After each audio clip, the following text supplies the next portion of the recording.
Yo, yo, yo.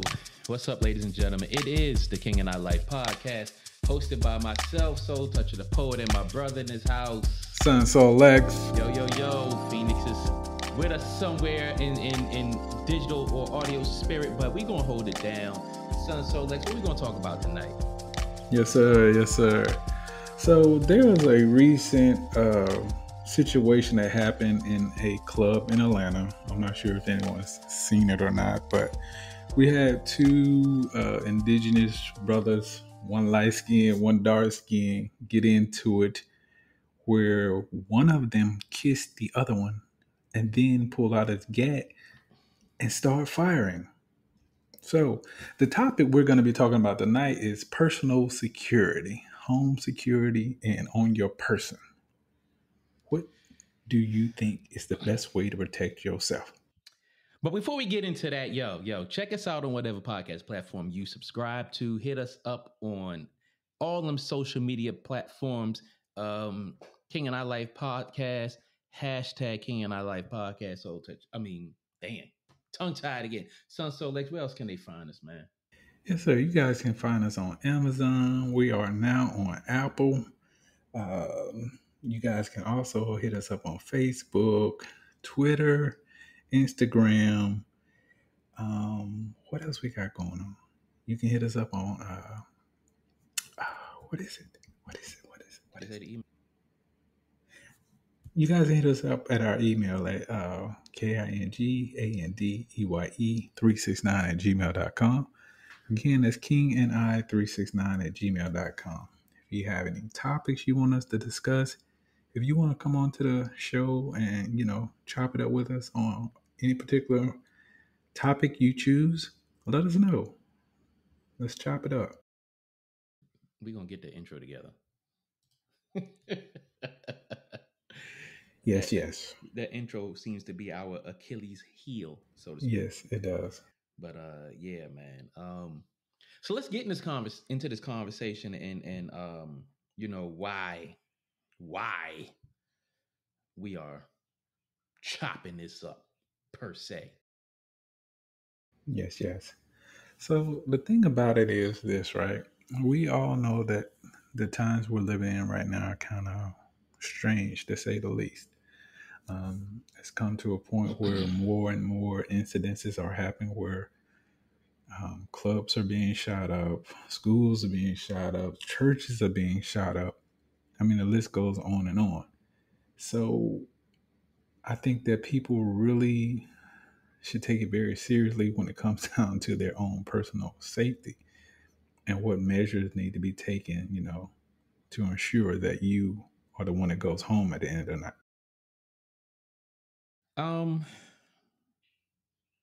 I think one thing that needs to be taken into consideration is people need to stop antagonizing other people, um, and learn to just walk away. Um, there's no reason why people should be out here playing tough guy for stupid reasons, especially for clout or pride or whatever the case may be. Um, Everybody is entitled to go out and have a good time, and everybody should make it a point to go home without being harmed or harming someone else. With that being said, um, to enter this conversation, we have to touch on politics a little bit. Right. And when it comes to certain type of personal protection, mainly firearms, the Second Amendment comes into the conversation.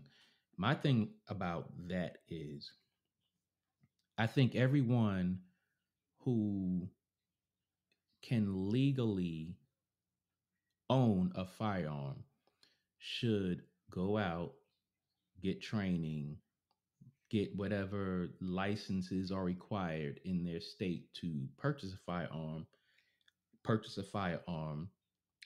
store it safely, meaning out of the way of children or people who should not be handling firearms, and also keep it in a place where you can get to it uh, when you need it. So that's how I'm going to start the conversation off. All right. Well, I will say this: when it comes down to having your own personal protection, I think that in these times, unfortunately, it's needed. Mm-hmm. Um, do I think you should have it everywhere you go? Some people feel that it's necessary. Me personally, I don't think it is. Um, it just some people carry their tool with them depending on their mood Yeah. for that day. Some people feel like me against the world type shit, so they Mm. feel like they have to have their tool with them everywhere they go. Right. Right. Right. I Right. will say this though, I'm the type of person when I know I'm going into certain places, I will keep my shit with me. My Mm-hmm. personal flashlight. Did you say a flashlight? Yes, sir. That's what we call it here in the South. What Flashlight. in the hell? Because when it's real dark and you let it off, it lets off that light. All right. You know what? I'm gonna let you. I'm gonna let you rock with that. That's outside of my scope of understanding and Yeah, comprehension. But yeah, yeah. yeah. All right. I got you. I got you. But I don't know. There are just certain parts of where I'm from, um, like Birmingham and Montgomery and Mobile. There's certain places I just don't go unless I have my flashlight with me Mm-hmm. because there's some real gangsters or wannabe gangsters down there, and they be looking for. I'm not saying all, but there's some who look for trouble. So if they want to go there, just let you know. Mm. I hope you got yours, cause I got mine. Mm. Mm. But in all seriously though, I don't think that carrying your flashlight with you every day is a necessary thing. You just have to be aware, like where you going, what you doing, who you around. Be aware of your surroundings. And pretty much anyone and everyone that I know who have come from certain inner city neighborhoods, they automatically know that. Mm. Interesting. Um, I'm gonna say this about that. Um, I personally feel like individuals um who feel okay, let me say this how I really want to say it. Individuals from our culture, a large percentage of them who feel like they need to carry that tool, that toast, what we call it up in New York, that toast. Hmm. Um, a large percentage of them carry it because they're looking for a problem. Right. Um, and and a lot of them are not carrying their toast properly. And what I mean by that is they're not investing in a holster for their belt, ankle, uh, chest holster, or anything like that, or even a car holster. These are the type of people who stick their toast in their belts, in their pockets, under the seat, um, in the middle console, in the door where you put little stuff, knickknacks and stuff. Um, so that's one problem that I have, and Hmm. I agree with you. You don't need to carry that everywhere you're going. Like, what makes you wake up every day to feel like you need to carry that? Where are you going to where Yeah. you feel you need to carry that? Because part of the problem is, you know, you people are carrying this with a chip on their shoulder, and in their mind they're looking at, okay, first joker that disrespect me is going to catch it. And it's like, you got somebody who you might come across who unintentionally bumps you, or they're looking in your direction but they ain't looking at you, or whatever the case may be, and now you want to go from 0 to 1,000, take somebody's life, and then you want to be that person that runs away from the scene of the crime and hides, one, because you know damn well you was wrong.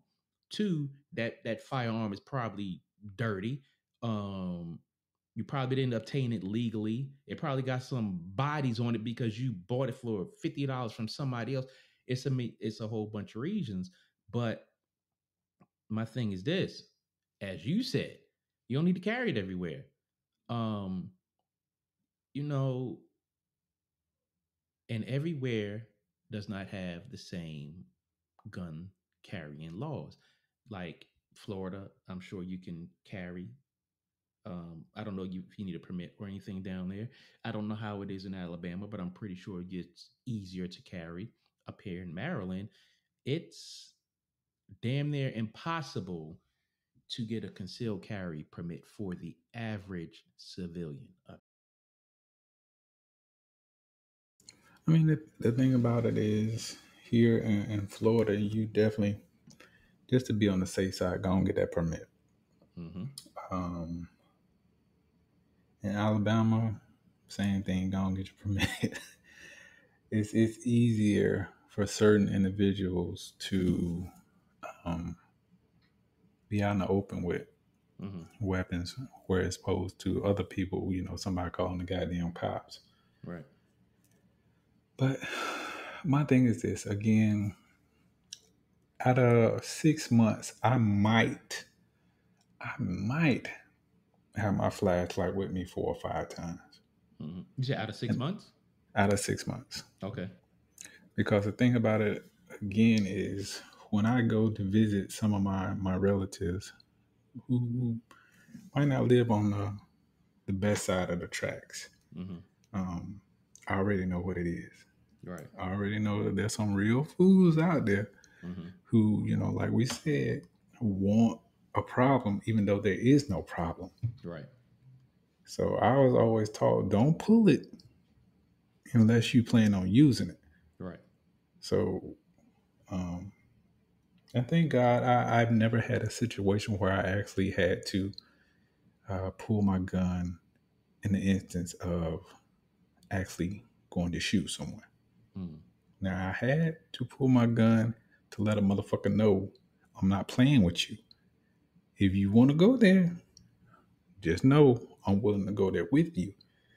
So thank goodness cooler heads prevailed. Right.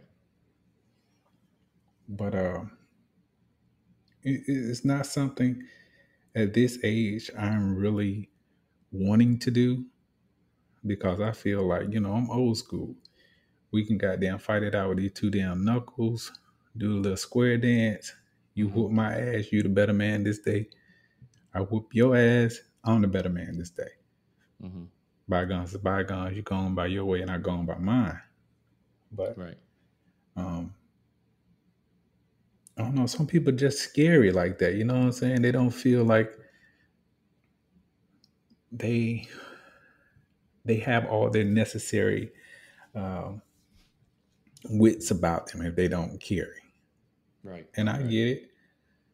But again, you have to realize when you are carrying, your personal tool with you everywhere you go, um, there's a certain energy that comes with Right. Yeah. that. So it's kind of like some people will say it's better to have it and not need it than to not have it and need it. And again, I get that. But you have to ask yourself, where the hell am I going? What the hell am Mm-hmm. I doing that makes me feel like I need this tool with me? Mm-hmm. Um. Yeah. It's always to have and not need, and then to need and not have. But again, um, that's kind of like it's a slippery slope on that. Right. Um, and I say that because a person like me, where most of the places I go, I don't need it. But what happens if I go somewhere where I just have no clue where I might need it? Right. Um, I might be like, you know what, damn that, I'm just gonna take my thing with me. But then I have to keep in mind what state I'm in. I'm in Maryland. I can't just do that. Right. So um when it comes to personal security out in the streets, personal protection, whatever you want to call it, I'm a little limited in what I can do personally. I might carry a knife. Um, I might have a collapsible asp like the police have in my car because I used to be a security police officer, so I have one of those and I know how to use it properly. Um, but then that's still treading the line. Um, but then again, you know, you still have those people who just for whatever ignorant reason feel like they just have to have a gun, and mind you, these are the people who are not legally supposed to have a gun. Right. um and when it comes to that type of personal protection, let's just say you have an individual who's legally cannot carry a gun. um do I think that law is valid and it should be on the books as is? To a degree, because my thing is this: yes, you go to jail for whatever crimes you committed. You come out, you're a felon, you doing better for yourself. But my thing is this: I don't give a damn what your circumstances were beforehand. You shouldn't have been doing anything to get your ass a felony. I don't accept all the goddamn excuses that people be throwing out there about, oh well, there's no jobs this, there's no jobs that, and you know they from this type of environment, so that's all they know. I don't buy that. I refuse to accept it. Um, because I've grown up in those environments. I've grown up to know better. I've been taken out of those environments. I've seen enough to say, you know what, that's not the life for me. So when it comes to personal protection like this, it's like these dudes be like, well, damn, you know what? I got to look out for myself and blah, blah, blah. Um, Remove yourself from those environments. I'm not saying it's easy, but if you're determined and you grind, you can remove yourself from that environment to where you don't have to carry that type of personal protection on you. Um, Now, in your case, to where it's like you go visit your family, whatever, and you like, when I go here, I know what it is. When I go to this place, I know what it is. Okay, cool. Got it. Understand. Because me personally, when you talk about where you live and where your family is from, I don't know what type of, outside threats that you see, but in my mind, I'm thinking if I go down there, I'm thinking white supremacists, I'm thinking KKK, I'm thinking racist. Um, I'm also thinking our people who are in the struggle who might look at me and be like, "Oh yeah, I see an easy picking." So that's what I'm thinking when you talk about where you're from. So am I a little bit close on that?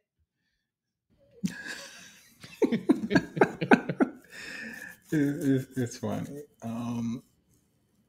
There are some places where people of my hue have to be very mindful of Hmm. where they go. Right. But hell, I think that's everywhere you go. Yeah. True. I don't True. give a damn what state you're from. But Very true. I've never had a situation where I've gotten into it with someone of a different ethnicity. Interesting. To the point that guns were pulled. Right. Um, but I will say, for my own kind, though, those were the situations where,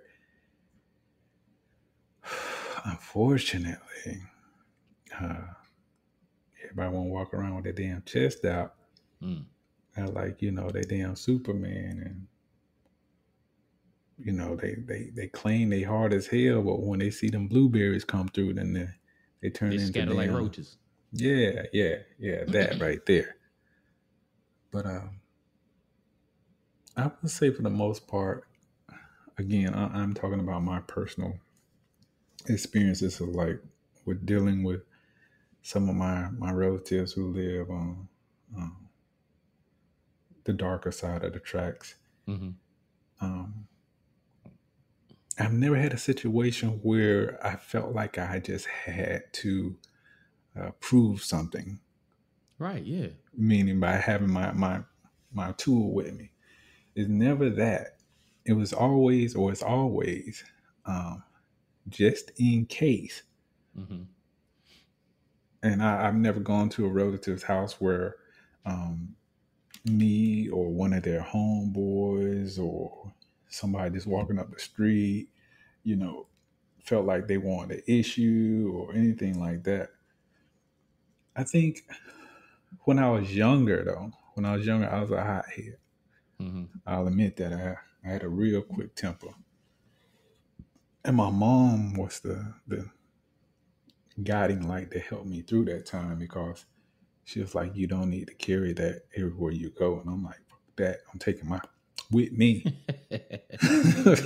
You know what I'm saying? Just being Right. young and ignorant, I really kept it with me like I kept my damn driver's license. Mm. And it just so happened when I moved to Atlanta, I was packing up everything. And my mom was like, you need to leave that here. Mm. And I'm like, man, mom, going to Atlanta. I don't know what I'm going to encounter up there. Mm-hmm. She was like, I don't know what you're going to encounter, son, but you don't need to take that with you.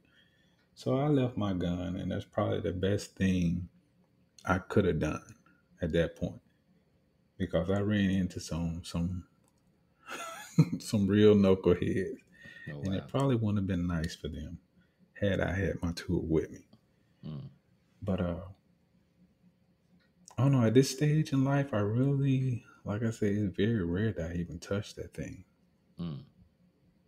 I mean, I'm to the point where I have to remind myself that I even have one. Oh wow.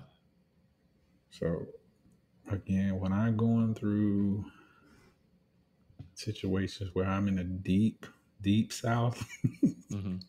I mean, like if I'm going to Miami or again Mobile or Atlanta or shit, Macon or Birmingham, Mobile, Montgomery. I mean, these are just cities where you better be on your best behavior and meaning pay attention to what the hell's going on around you, depending on what part of the cities you go to. That's crazy.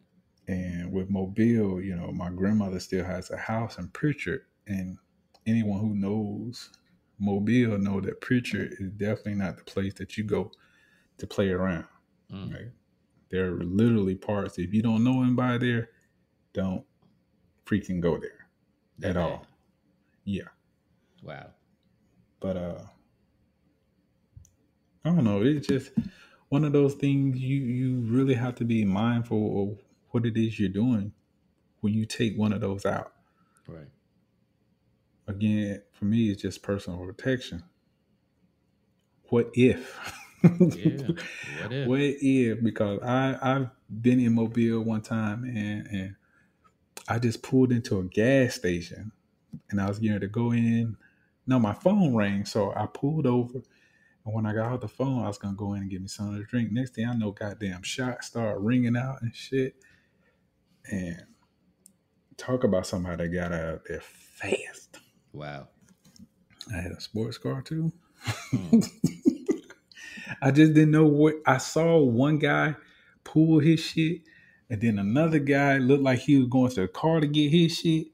Mm. And I'm looking at him, I'm like, what the fuck? Next thing I know, goddamn shots start ringing out. I'm like, time to go. Yeah.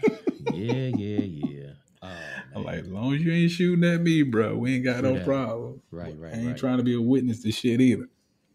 Yeah. I've honestly never been in a situation to where on the street where I felt I needed to pull out my gun on a person or just in case I needed to defend myself. Uh-huh. Yes, I have carried it in my car. Um, and I have to say illegally because again, it's like hell trying to get, a carry permit in Maryland. But I have long since stopped doing that because I don't want the headache of being pulled over for whatever reason and then I legitimately am in the wrong and they legitimately search my car and they legitimately find a concealed firearm in my car that I'm not supposed to be carrying. I don't Hmm. want that headache. A lot goes with that for me, like Yeah, employment wise. So I don't want to get myself caught out there like that. But I just feel like we have been in a time in our country, in our society to where, you know, ignorance is bliss. it is. It's just bliss. And I, for the life of me, um, and I know we're going to jump into this when we come back in the next segment, but for the life of me in our communities, I don't get why people are carrying guns around and they're using them in a manner that destroys our community and they're justifying it, but yet they're complaining about how we're being treated by law enforcement, the media, our, people of different ethnic backgrounds, and how our peers are looking at us. And it's like, you're out there doing wrong and you're doing wrong, but you have a problem with everyone looking at you saying you're wrong, reporting you're wrong, or associating you with wrong because you associate with those wrongdoers. If you don't want to be painted with that broad stroke of a paintbrush, hey, we have to do better in our communities. Period. Just it's a no-brainer. But yeah, just I just it just blows my mind that we have to go through this, man. For sure. Um, well, this is going to be part one of this segment. So you guys make sure you come back and tune in with us. And you guys can reach us at KINGANDEYE369 at gmail.com. King and I 369 at gmail.com. And we just want to thank you guys for tuning in with us as we chop this up about personal protection. Yeah, we'll be back.